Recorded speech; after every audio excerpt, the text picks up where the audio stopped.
等会儿，我没听错吧？中国争取印度。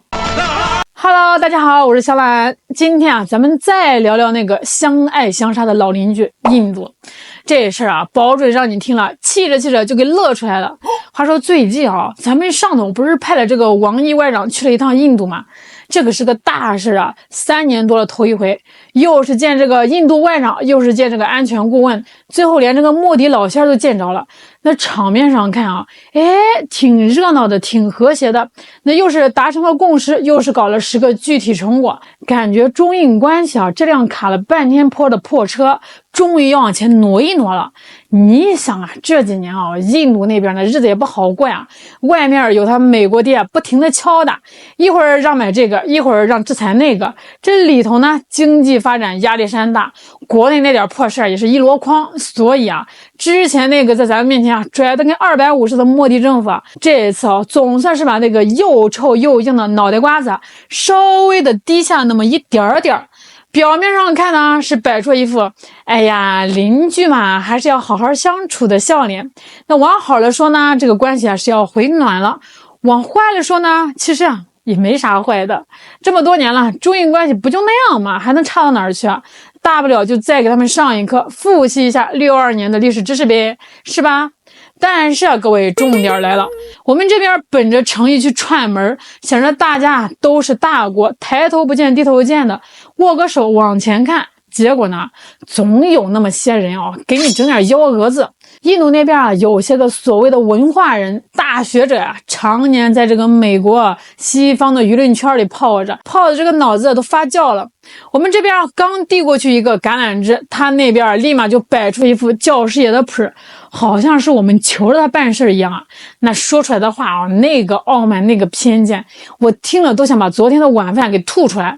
这里头有个典型代表叫鲁齐尔·夏尔马，哎呦喂，这名字一听就挺咖喱味的。你再听听他的头衔一大串什么美籍印裔经济学家、金融时报的专栏作家、洛克菲勒资本的什么国际业务负责人，听着挺吓人吧？感觉是个人物吧？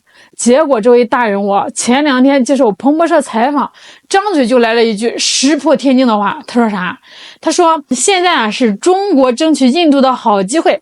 等会儿，我没听错吧？中国争取印度？朋友们，你们给我评评理这话听着是什么感觉？这不知道的还以为现在咱们是被这个美国加了50%的关税，经济快崩了呀，国内老百姓吃不上饭，急着抱印度的大腿喊大哥救我呢。你说这脸皮得有这个城墙拐角那么厚吧？他后面还说了一大堆我跟你们学学那个口气那个味道你们品你们细品。他说因为很多国家都感受到了美国的压力，所以现在是北京采取正确行动的最佳时机。他还说现在亚洲很多国家都不信任中国，所以中国必须和这个印度联手。他还说中国必须和印度建立联系，必须，你谁你我们的人生导师还争取，这词儿用的就好像印度是个待字闺中的黄花大闺女，还是个白富美，而我们中国呢是个穷小子，得天天送花写情书，站在这个楼底下弹吉他，人家大小姐才可能从这个窗户缝里看你一眼。我真是气得想笑。我们要争取也得争取个香饽饽谁那么想不开会去争取一坨用个文明点的词儿叫夜香这夏尔马的逻辑根子上就烂了，他整个说话那个框架就是错的。第一呢，他把因果关系完全搞反了。中印关系为啥缓和？根子在哪儿？是他印度有求于我们。咱们来盘一盘这几年这个美国为了搞我们，满世界的拉帮结派，对印度呢那是又打又拉。一边说哎呀印度是世界上最大的民主国家，你得跟我混，一起对付中国，给点小恩小惠。那一边呢又在各种问题上敲打印度，什么贸易逆差人权时不时就给你来一下。印度呢也想玩个左右逢源，两头通吃。结果发现美国这爹不好当儿子给你点好处就要你10倍的命。你稍微不听话，他就翻脸。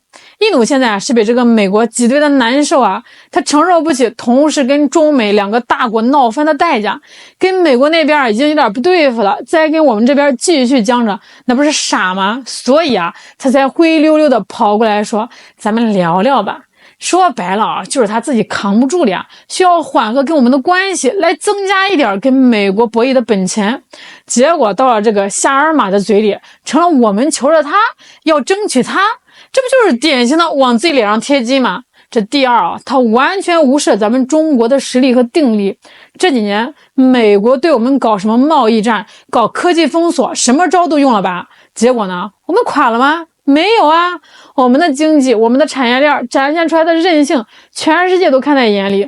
我们是全球最大的市场，是世界工厂，这个地位啊，是这个印度想取代就能取代的吗？他这个印度制造喊了多少年了，结果呢，连个苹果手机壳啊都得从我们这儿进口。这印度政府啊是看得明明白白，跟这个中国彻底闹翻啊，对他们1毛钱好处都没有。我们的经济体量，我们的市场，我们的影响力啊，才是吸引他们回来谈判的关键。结果呢，这位夏尔马先生一句话就把这些全抹了，好像我们什么都没干，就是运气好，赶上美国啊跟印度闹别扭，我们捡了个便宜。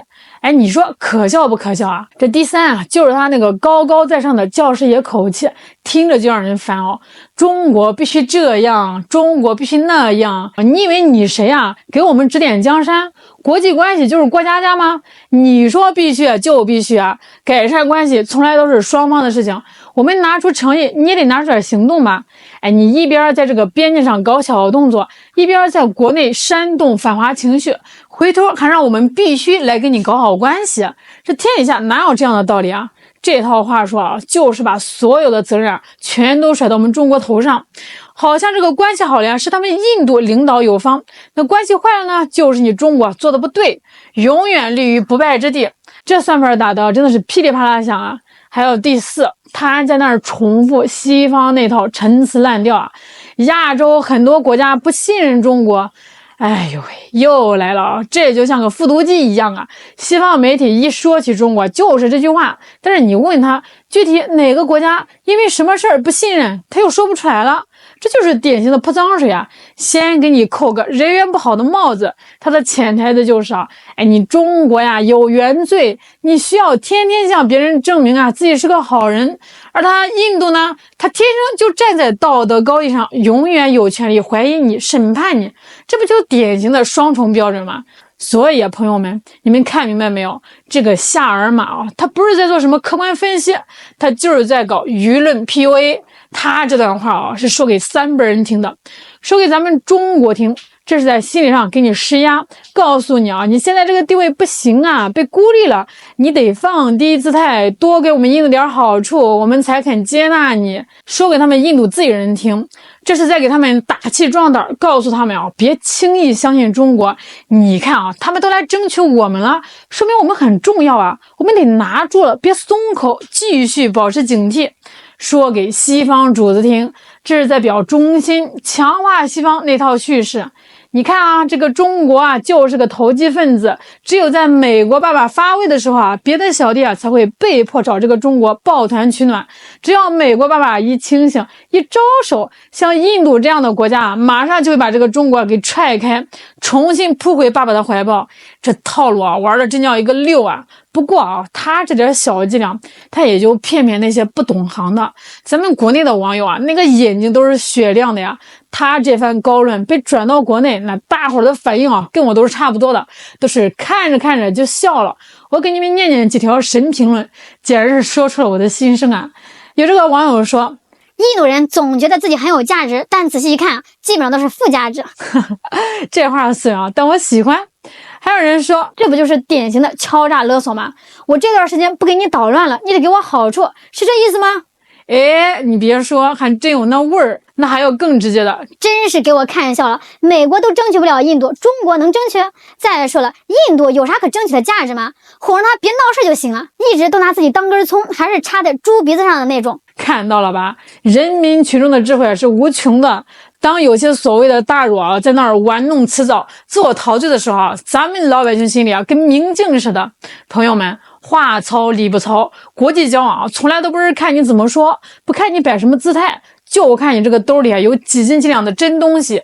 咱们一开始提到那个词儿夜香，这个词儿本身嘛就是一种黑色幽默，因为它本身它并不香，只是因为直接叫它的本名呢有点恶心，所以才起个好听点的名字来遮羞。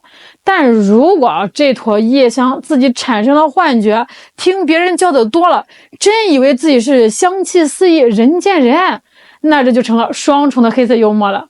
咱们心里得有数，别人怎么叫不重要，重要的是咱们自己心里得要清楚这玩意儿的本质。说穿了，它就是一坨排泄物。我们的态度不是要去争取它，而是离它远点，别让它熏着自己。那如果他非要凑过来那也得让他先把自己洗干净了再说。所以对印度我们的态度很简单你想好好处我们欢迎，平等相待，互利共赢。你想搞事情我们奉陪到底。60多年前咱们能做到的事儿现在只会做得更好。至于那些像什么夏尔玛一样的教师爷们我只想送他们一句咱们网友的话：别光喝恒河水也记得吃点头孢。